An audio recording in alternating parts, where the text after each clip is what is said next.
Everyone in Jericho knew her name. Not because she was respected, not because she was powerful, not because she was holy. They knew her because she was Rahab, the prostitute who lived inside the city wall. In the markets of Jericho, her name was a whisper. She existed on the literal and social fringes of society. Her house was built directly into the stone fortifications. It was a chaotic place where travelers, merchants, and mercenaries converged. It was a place where secrets were bought, sold, and buried in the dark. If you had asked anyone walking those dusty streets which woman God would use to change history, Rahab would have been the last person they chose. They saw her occupation. God saw her future. They saw a woman trapped by her circumstances. God saw a critical link in a divine plan. And one night, a sudden knock at her door changed everything. Jericho stood like an invincible titan in the desert. Double stone walls surrounded the fortress, rising high above the plains. Its iron-reinforced gates were heavily guarded day and night. The city controlled the major trade routes, making it wealthy, proud, and heavily militarized. Its people looked down from the battlements, believing they were entirely untouchable. For centuries, no army had breached their defenses. The city was a monument to human security. Yet, beneath the surface, fear had begun to spread.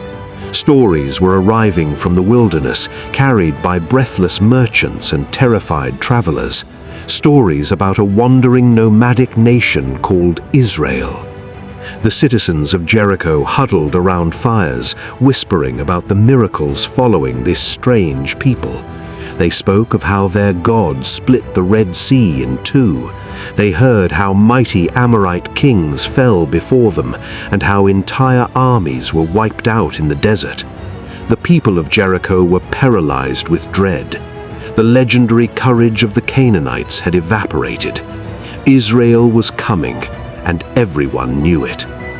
One evening, as the setting sun cast long shadows across the desert, two quiet strangers slipped through the main gates. They were military spies sent by Joshua, the leader of Israel. Their mission was simple: penetrate the city's defenses, observe the morale of the people, and report back to the camp across the river. But in a fortress on high alert, outsiders stand out. A sharp-eyed guard noticed the way they moved, the dust on their clothing, and the watchful look in their eyes.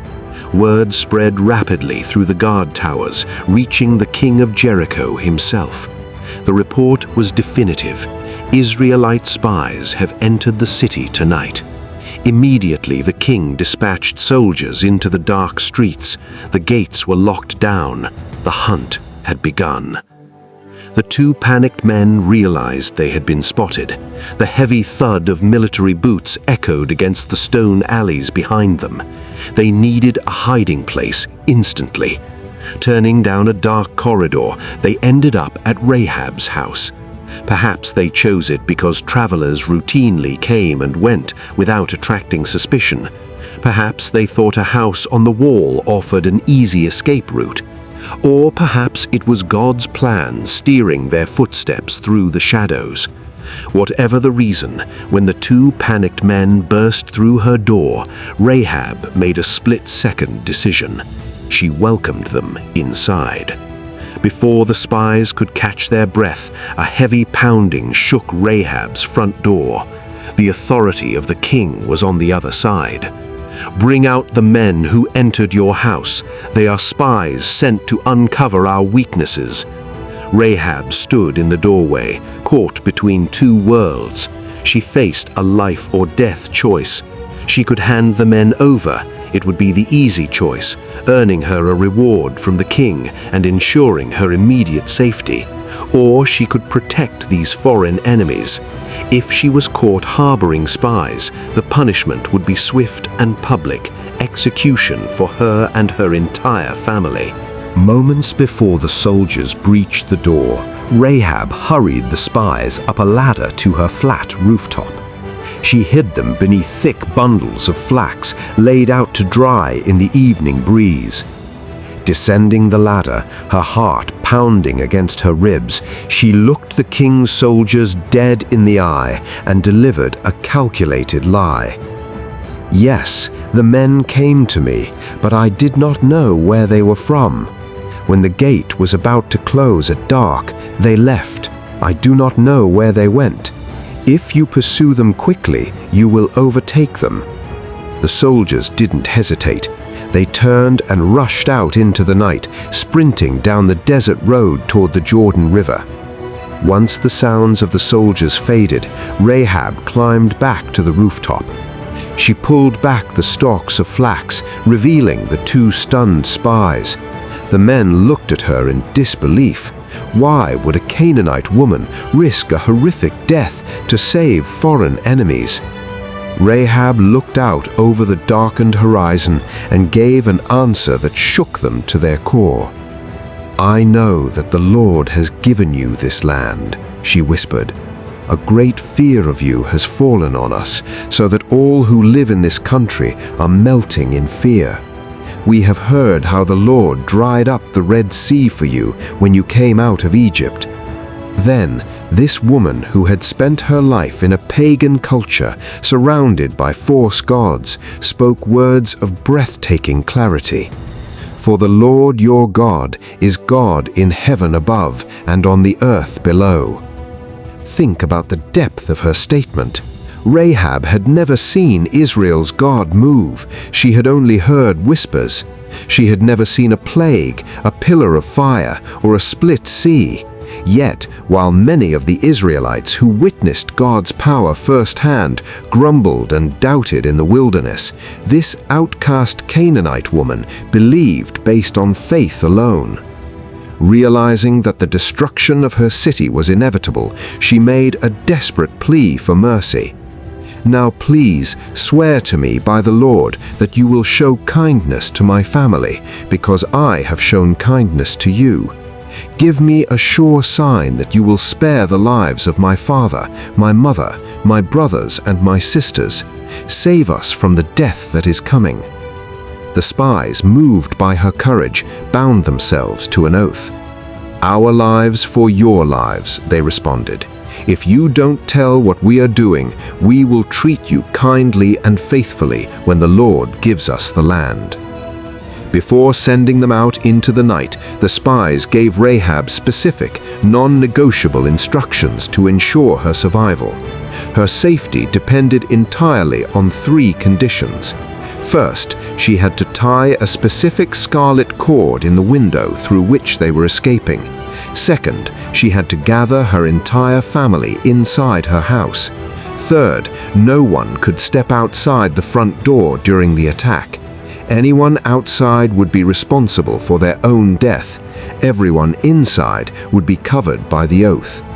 Rahab agreed completely. "Let it be according to your words," she replied. Because her house was built directly into the external city wall, she let the men down by a rope through her window, bypassing the locked gates entirely. They slipped into the darkness, heading for the hills. As soon as their feet hit the ground, Rahab went to work. She took the bright scarlet cord and tied it securely to her window frame. It hung there against the gray stone wall, a vivid blood-red marker of faith. Days blended into weeks. The atmosphere inside Jericho grew increasingly suffocating. The city gates remained tightly shut. No one went out and no one came in. The citizens watched the horizon, waiting. And then Israel arrived. An ocean of thousands of people marched out from the desert plains and surrounded the city. But instead of building siege rams, setting up battering rams, or launching flaming arrows, they did something baffling. On the first day, the Israelite army simply marched around the perimeter of the city wall in absolute silence. No war cries, no taunts, The only sound was the steady, rhythmic tramping of thousands of sandals and the low blast of 7 ram's horns blown by priests walking before the Ark of the Covenant. After completing one full circle, the army simply turned around and went back to their camp. Inside the city, the soldiers watching from the walls were confused. Was this a psychological game? On the second day, the Israelites did the exact same thing. They marched around once in silence, blew the horns, and left. On the third day, the fourth day, the fifth day, and the sixth day, the identical, unnerving routine repeated. Every single day, Rahab sat inside her home, looking at her family members gathered around her. Every day she could hear the heavy thud of the marching feet passing right outside her walls. She looked up at the scarlet cord tied to her window. Her faith was being tested by the delay, but she held her ground. On the seventh day, the routine broke. The Israelites arose at the break of dawn. This time, they didn't stop after one lap. They marched around the walls a second time, then a third, a fourth, a fifth, a sixth. By the time they completed the seventh circle, the tension in the air was thick enough to cut with a knife. The entire army halted. The silence of the desert fell over the valley. The priests drew a deep breath and blew a shattering blast on the trumpets. Joshua stepped forward and roared to the host of Israel, "Shout, for the Lord has given you the city." A roar erupted from the throats of the people, and suddenly the impossible happened. The walls of Jericho began to vibrate violently. The ground trembled, deep cracks split across the ancient stonework. With a deafening crash, the mighty walls collapsed entirely, imploding into a pile of rubble and dust. The invincible fortress was brought low in an instant. What no human army could destroy, God flattened in a single fraction of a second. The city's defenses were obliterated, and the Israelite soldiers charged straight ahead into the burning ruins. But amidst the blinding dust and chaos, one single structure remained standing. Like an island of safety in a sea of destruction, one small section of the outer wall did not fall. In the frame of its unbroken window, a bright scarlet cord fluttered gently in the smoke-filled air. Joshua gave a strict command to the 2 spies. "Go into the prostitute's house and bring her out and all who belong to her, in accordance with your oath." The 2 young men ran through the smoking ruins, found Rahab's home perfectly intact, and brought her out safely along with her family. They escorted them outside the doomed city, placing them in a secure area. While Jericho burned to ash around them, Rahab and her loved ones were saved. Rahab's story did not end on the plains of Jericho. She made a clean break from her pagan past. She left her old identity in the ruins. She chose to integrate into Israel, adopting their culture and their God as her own. As the years passed, her profound faith earned her deep respect. She married an Israelite leader named Salmon, and they had a son named Boaz. Boaz became the great-grandfather of King David, and generations later, from this exact same family line, Jesus Christ was born. When you open the New Testament and read the genealogy of Jesus, her name leaps off the page. The former prostitute from Jericho became a direct ancestor of the Savior of the world. The woman everyone had overlooked became an irreplaceable link in the greatest story ever told. Because God does not see people the way human beings see them. The world saw her past, God saw her destiny. The world saw her mistakes. God saw her faith. The world saw a prostitute. God saw a daughter.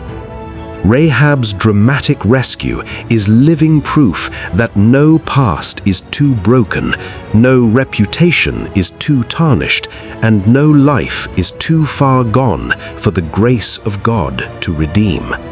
God does not write people off based on their history. The very same question that Rahab had to answer on that tense night in Jericho is the one facing you today. Will you trust him?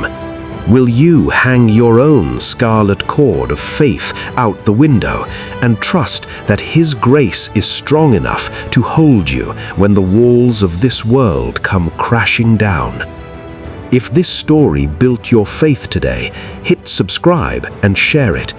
Together, we can push this truth to the exact right audience, reaching those who desperately need to know that God's grace is infinitely bigger than their past mistakes. Always remember, your history does not determine your destiny. Your faith does.